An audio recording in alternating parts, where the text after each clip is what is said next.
The Marketplace Incident. A busy day at Nexus Station. The massive trading hub of Nexus Station buzzed with activity as thousands of beings from across the galaxy conducted their daily business. Floating vendors hawked exotic foods while holographic advertisements flickered in dozens of languages. The air hummed with the sound of universal translators working overtime to bridge communication gaps between species that had evolved on worlds light years apart. Commander Marcus Stone moved through the crowd with practiced ease, his weathered face scanning the various stalls for the supplies his ship needed. At 45, the former Earth military officer had spent the last decade working as a freelance security consultant, which meant he'd learned to read trouble before it started. His graying brown hair and steady green eyes missed nothing as he navigated the chaotic marketplace. An unlikely companion. Walking beside him, barely reaching his elbow, was his current charge, a young Kytherian named Zira. The child species was known for their delicate bone structure and luminescent blue skin that seemed to glow softly in the station's artificial lighting. Her large, curious eyes took in everything around them with wonder, and her small hand occasionally tugged at Marcus's jacket when something particularly interesting caught her attention. "Stay close, little one," Marcus said gently, his voice carrying the authority of someone used to being obeyed. "This section gets crowded, and I don't want to lose you in the shuffle." Zira nodded eagerly, her enthusiasm infectious despite the language barrier. She spoke only basic Galactic Common, but Marcus had learned enough Kytherian phrases to communicate the essentials. What mattered most was that she trusted him completely, a responsibility he took very seriously. The merchant's deal. Marcus spotted the vendor he was looking for, a Tellurian trader known for carrying high-quality power cells at reasonable prices.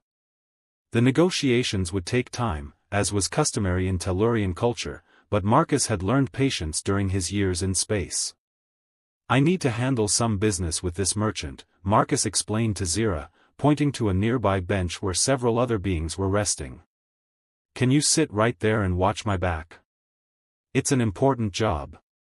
The child puffed up with pride at being given a responsibility and nodded seriously. Marcus smiled at her reaction. Kytherians might be physically delicate, but they possessed a fierce sense of duty that reminded him of his old squadron back on Earth. Trouble brewing.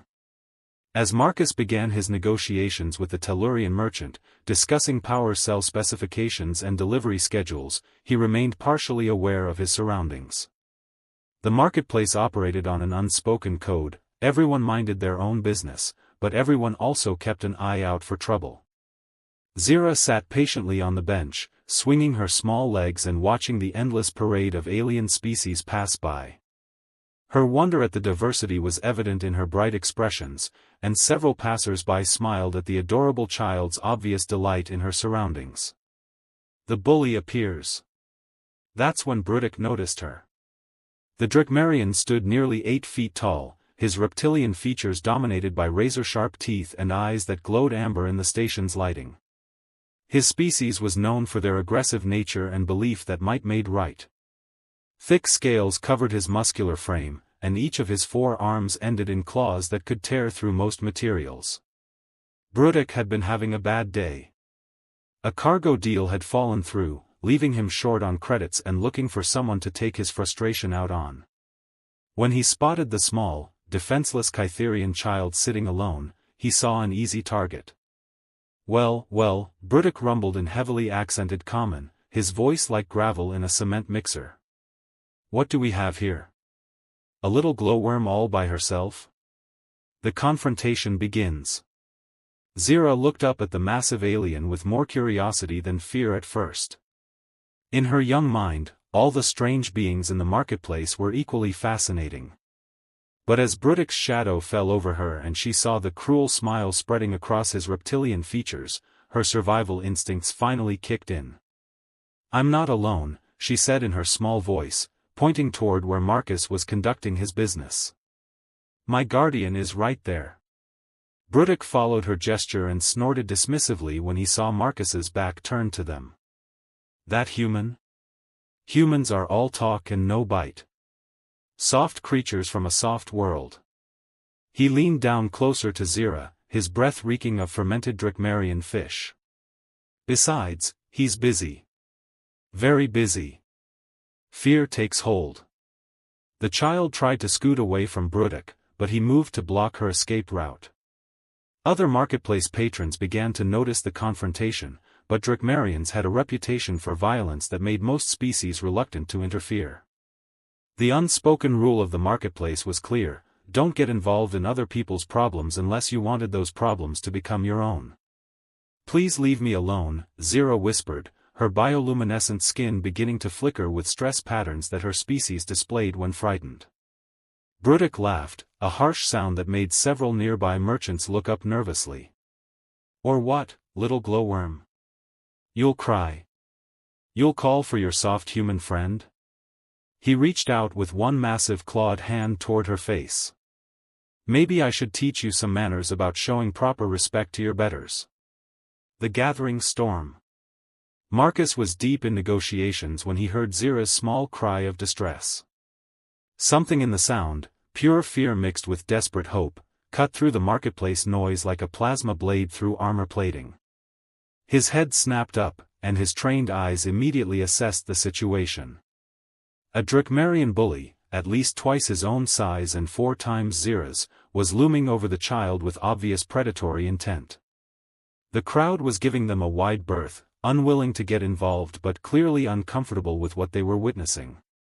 For just a moment, Marcus felt the old familiar sensation wash over him, the cold, calculating fury that had made him one of Earth's most decorated Special Forces operators. It was a feeling he tried to leave behind when he left military service, but some instincts never truly died. The Tellurian merchant noticed Marcus's sudden stillness and followed his gaze. Ah, the trader said knowingly. Brudek sees easy prey. Most unfortunate for the child. But Drakmarians are not beings one interferes with lightly. Marcus said nothing. He simply stood up slowly, his movements deliberate and controlled. Those who knew humans well would have recognized the warning signs, the way his shoulders set, the subtle shift in his stance, the complete stillness that preceded explosive action. The storm was about to break, and Brudek had no idea what was coming for him. The Guardians return. The calm before the storm. Marcus excused himself from the merchant with a polite nod, his voice betraying none of the ice-cold fury building inside him. We'll continue this discussion shortly, he said simply, then began walking toward where Brudek towered over Zira. His approach was unhurried, almost casual, but those with military experience would have recognized the predatory grace in his movements. Each step was calculated, his hands loose at his sides, ready for action. The marketplace seemed to sense the shift in atmosphere, conversations grew quieter, and a subtle tension filled the air.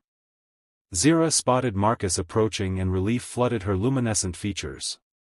Guardian Marcus, she called out, her small voice carrying hope and trust that made the human's jaw tighten with protective anger. The bully's mistake. Brudek turned lazily at the child's cry, expecting to see some soft human merchant who would back down at the first sign of confrontation. What he saw instead made him pause. Marcus Stone walked with the measured pace of someone completely confident in their ability to handle whatever came next. Is there a problem here? Marcus asked, his voice perfectly polite but carrying an undertone that made several nearby aliens instinctively step back.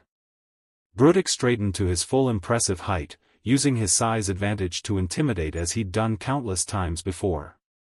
No problem, human. Just teaching this little pest some manners about wandering around where she doesn't belong. Marcus stopped about 6 feet away, close enough to act, far enough to avoid seeming aggressive. His green eyes never left Brudek's face. I see. And what exactly did she do to deserve your attention?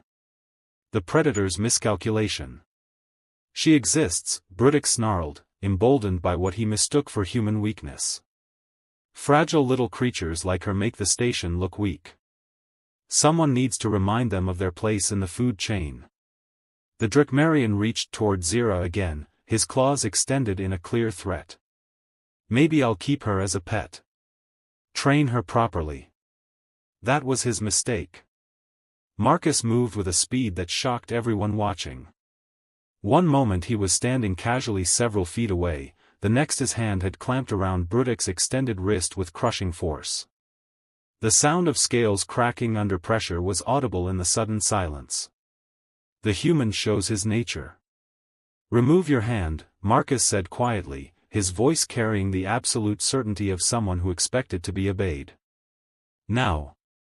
Brudek tried to pull away, but found himself unable to break Marcus's grip despite being nearly twice the human's size. Panic began to creep into his amber eyes as he realized his claws weren't even close to reaching Marcus's throat. "Impossible," Brudek hissed, straining against the human's hold. "You're just a soft-worlder." Marcus's smile was thin and completely without warmth. "You've been listening to the wrong stories about humans, friend. The soft-worlders are the ones who stayed home." A lesson in fear. With seemingly minimal effort, Marcus twisted Brudek's arm, forcing the massive alien to his knees with a pained roar. The crowd gasped as the 8-foot Drakmarian found himself at eye level with the human child he'd been terrorizing moments before. "Apologize to her," Marcus commanded, his grip tightening fractionally. The sound of more scales cracking made Brudek's breathing rapid and shallow. I don't apologize to inferior species," Brudek managed through gritted teeth, his pride warring with the very real pain shooting up his arm. Marcus nodded as if he'd expected that response. "Then let me explain something about humans that your species apparently missed in the diplomatic briefings." His voice remained conversational, but every being within hearing range was hanging on his words. The reputation explained. "We didn't get to the stars by being soft," Marcus continued, maintaining his painful hold on the struggling Drakmarian. "We got here by being the most adaptable, most persistent, and when necessary, most ruthlessly effective species our planet ever produced. We ended our own world wars not through superior technology, but through superior application of violence." Brudek's struggles were becoming more frantic as he realized the human wasn't going to simply let him go with a warning. Sweat was beading on his scaled forehead despite the station's cool atmosphere. "The galaxy sees our diplomats, our traders, our scientists," Marcus went on. "They think that's what humanity is.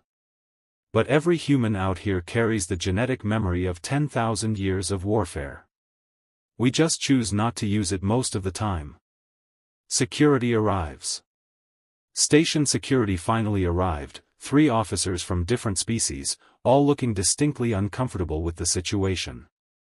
The lead officer, a Centaurian with blue skin and ceremonial facial tattoos, approached cautiously. "Commander Stone," the officer said respectfully. "Is there a problem here?" Marcus glanced up without releasing his hold on Brudek. "Officer Kelm. This individual was threatening my ward. We were just discussing appropriate behavior around children." Kelm looked down at the kneeling Drakmarian, then at the small Kytherian child who was watching with wide eyes. The situation was clear enough. Brudek's reputation as a troublemaker was well known, and Marcus Stone's reputation as someone you didn't want to cross was equally established. The choice. "Now," Marcus said, returning his attention to Brudek, "I'm going to give you a choice. You can apologize to Zira for frightening her, pay for any emotional distress you've caused, and never come near her again. Or..." He let the sentence hang in the air, but his meaning was crystal clear. Brudek looked around desperately, hoping for support from the crowd or the security officers. What he saw were beings carefully avoiding eye contact, unwilling to involve themselves in a situation where a human had decided someone needed to be taught a lesson. I'm sorry," Brudek finally gasped out, the words barely audible. Marcus's grip tightened slightly. "To her, not to me." Brudek turned his head toward Zira, his pride crumbling under the reality of his situation. "I apologize, small one. I was inappropriate.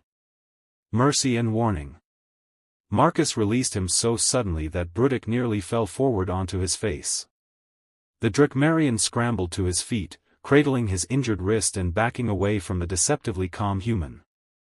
"Officer Kelm," Marcus said pleasantly, I trust this incident will be properly documented? I'd hate for there to be any misunderstandings about what happened here. Of course, Commander, Kelm replied, making notes on his digital pad. Self-defense in protection of a minor. Very straightforward. Brudek started to protest, but Marcus's steady gaze made him think better of it. Instead, he slunk away into the crowd, occasionally looking back with a mixture of fear and wounded pride. As the security officers departed and the marketplace slowly returned to normal, Marcus knelt down beside Zira, his entire demeanor shifting from deadly predator back to gentle guardian. "Are you hurt, little one?" he asked softly, checking her for any signs of injury or trauma. Zira shook her head, then surprised him by throwing her small arms around his neck in a fierce hug. "I knew you would come," she whispered in her own language. Marcus hugged her back gently, mindful of her delicate bone structure. Over her shoulder, he noticed the Tellurian merchant watching with undisguised respect, and several other beings nodding approvingly at the way he'd handled the situation. The message was clear: humans might prefer diplomacy, but they were very, very good at the alternatives. Lessons in fear and respect. The aftermath. As the crowd began to disperse and normal marketplace activity resumed, Marcus lifted Zira onto his shoulders so she could see over the heads of the passing aliens. The child's earlier fear had completely evaporated, replaced by an almost hero-worshipping admiration for her guardian that made him slightly uncomfortable. "Guardian Marcus," she said in her improving common, "why was the big lizard so afraid? You're much smaller than him." Marcus considered how to explain the complexities of interspecies relations to a child whose world had been peaceful for centuries. "Size isn't everything, little star. Sometimes what matters most is what someone believes you're capable of." The merchant's perspective. They returned to the Tellurian trader, who greeted Marcus with a completely different attitude than before. Where there had been polite business formality, now there was genuine respect tinged with a healthy dose of wariness. "Commander Stone," the merchant said, his translator rendering his clicked language into perfect common. "I must confess, I had wondered about the stories told of human capabilities. Today has been educational." Marcus settled Zira on a nearby crate where she could listen while remaining safely out of the way. "What stories would those be, Merchant Vex?" The Tellurian's 6 arms gestured expressively as he spoke. "That humans are descended from apex predators. That your species conquered your homeworld not through superior technology, but through superior tactical thinking and an unwillingness to accept defeat." His large eyes fixed on Marcus intently. "That you carry the instincts of hunters even when serving as protectors. A cultural exchange. My people study species psychology for trade advantages," Vex continued, warming to his subject. "Most species can be categorized easily, the Centaurians value honor above all, the Krell prize efficiency, the Drakmarians respect only strength. But humans..." He paused, searching for the right words. "Humans are contradictory. You'll spend hours ensuring a fair trade that benefits both parties, then turn around and destroy an enemy so thoroughly that the survivors tell stories to warn their children. You're simultaneously the most trustworthy and most dangerous species in known space." Zira listened with fascination, occasionally asking Marcus to translate concepts that were beyond her current language skills. Her guardian was clearly more complex than she'd realized, and the revelation delighted rather than frightened her. The captain's arrival. Their conversation was interrupted by the arrival of Captain Vorth, the station's commanding officer. The Regellian's crystalline features showed the strain of dealing with the incident's political ramifications. Brudek belonged to a crime syndicate that paid substantial docking fees, while Marcus represented the kind of independent operator the station needed to maintain order. "Commander Stone," Vorth said formally, his voice carrying the harmonic overtones typical of his species. "I understand there was an altercation in the marketplace." Marcus straightened slightly, automatically adopting a more military bearing when addressed by another officer. "Yes, sir. A Drakmarian individual was threatening my ward. I intervened to prevent harm to a minor. Political complications." Vortha's prismatic eyes shifted colors slightly, a sign of internal conflict among his people. Brudek's employers are displeased. They claim their representative was conducting legitimate business when assaulted by a human without provocation. The temperature in the immediate area seemed to drop several degrees as Marcus processed this information. Zira moved closer to him instinctively, sensing the change in his mood even though his expression remained perfectly controlled. Are they claiming that threatening a child constitutes legitimate business, Captain? Marcus asked, his voice carrying the same deceptive calm that had preceded his earlier action. Merchant Vex stepped forward unexpectedly. Captain Vorth, I witnessed the entire incident. The Drakmarian was clearly threatening the child and making unwelcome physical advances. Commander Stone's intervention was measured and appropriate. Unexpected support. To everyone's surprise, other merchants and patrons began speaking up, confirming Vex's account. Marcus realized that while no one had been willing to intervene directly against a dangerous Drakmarian, they were perfectly willing to ensure justice was served after the fact. Captain Vorth listened to testimony after testimony, his crystalline features growing brighter with each account, another sign of emotional state among Rigelians. Finally, he turned to Marcus with something approaching relief. It appears the situation is quite clear, Commander. Brudek exceeded acceptable behavior parameters, and your response was within legal boundaries for Guardian protection protocols. The lesson continues. As Captain Vorth departed to deal with Brudek's employers, Zira tugged on Marcus's sleeve. Guardian Marcus, why did everyone help us after? Why didn't they help before? Marcus knelt down to her eye level, considering how to explain the complexities of fear, courage, and social dynamics to a child. Sometimes, little star, people want to do the right thing but they're afraid. It's easier to speak the truth when the dangerous person has already been stopped. But you weren't afraid, she observed with the directness that only children possessed. I was terrified, Marcus admitted, surprising her. But not of Brudek. I was afraid of what might happen to you if I didn't act. Sometimes being brave doesn't mean not being scared, it means being scared of the right things. The deeper truth. Merchant Vex, who had been listening to their conversation while preparing their order, nodded approvingly. Commander, you honor your species with such wisdom.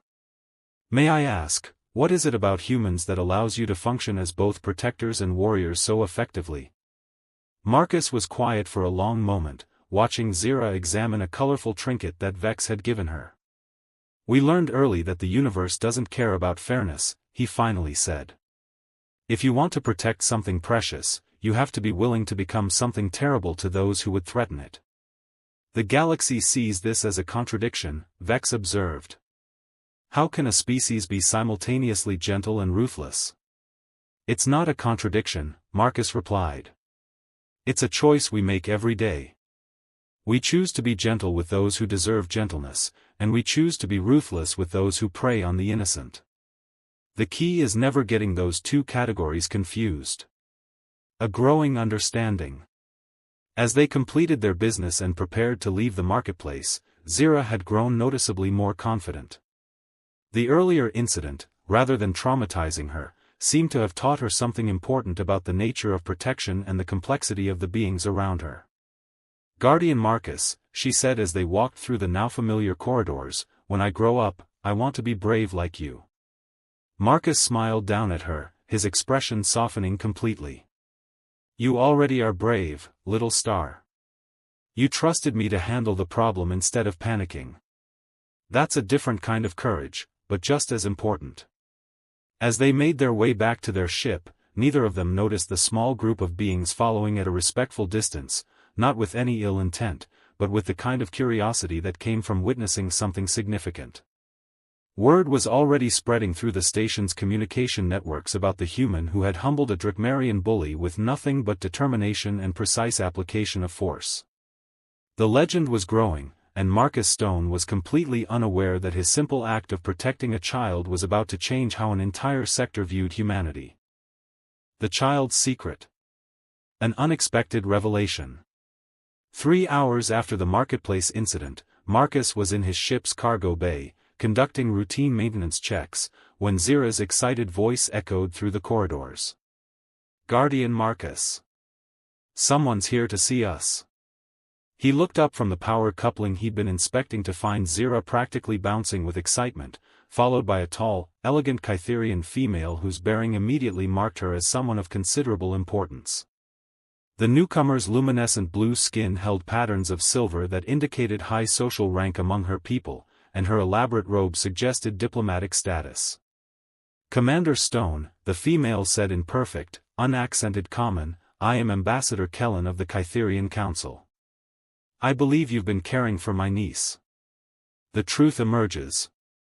Marcus straightened, suddenly understanding why Zira had been so remarkably well-behaved and articulate for what he'd assumed was simply a refugee child. "Ambassador," he said respectfully, "I wasn't aware of Zira's connections." Kellen's expression softened as she watched Zira launch into an animated account of the day's events in rapid Kytherian. The child's gestures grew increasingly dramatic as she described Brudek's size and Marcus's intervention, clearly casting her guardian as a heroic figure of epic proportions. "She says you were magnificent," Kellen translated with evident amusement. "According to her account, you defeated a monster twice your size with nothing but determination and righteous anger." Marcus felt his cheeks warm slightly. "I simply prevented a bully from harming a child under my protection, Ambassador. Nothing more complicated than that. A diplomatic mission."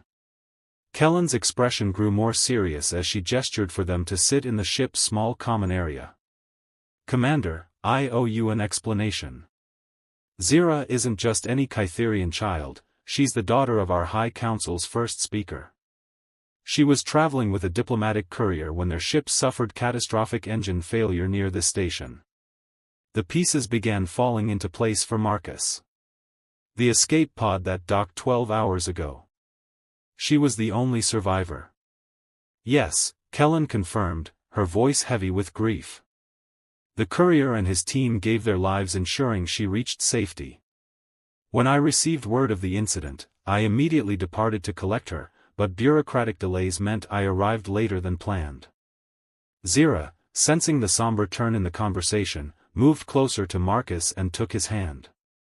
Even without understanding every word, she could feel the emotional weight of the discussion. The greater implications.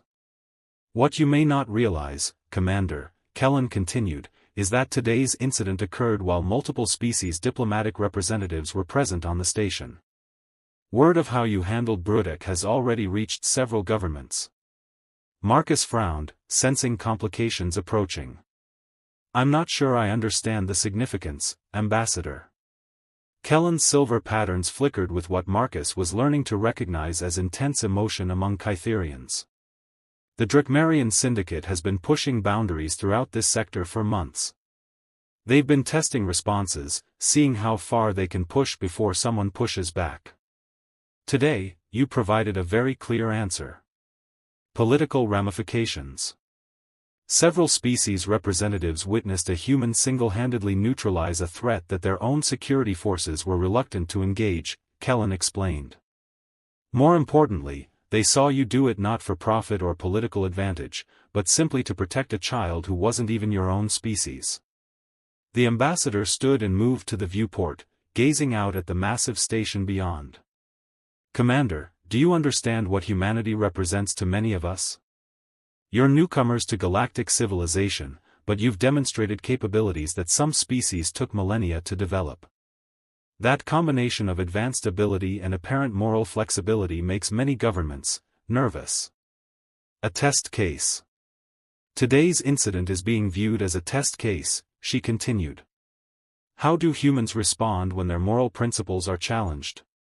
Do they resort immediately to violence, or do they show restraint? Are they protectors or conquerors?" Marcus looked down at Zira, who was listening intently despite the language barriers. "And what conclusion are they reaching?" "That depends greatly on how this situation is resolved," Kellen said diplomatically. "The Drakmarian Syndicate is demanding reparations for the humiliation of their representative. Some species are watching to see if humans will back down when faced with organized pressure. The syndicate's response. As if summoned by their conversation, Marcus's communication system chimed with an incoming priority message. The holographic display showed a scarred Drakmarian wearing expensive robes and enough jewelry to purchase a small starship. Human, the figure snarled without preamble, I am Overlord Scretch of the Drakmarian Trade Syndicate. You have injured one of my people and caused significant loss of face within our organization.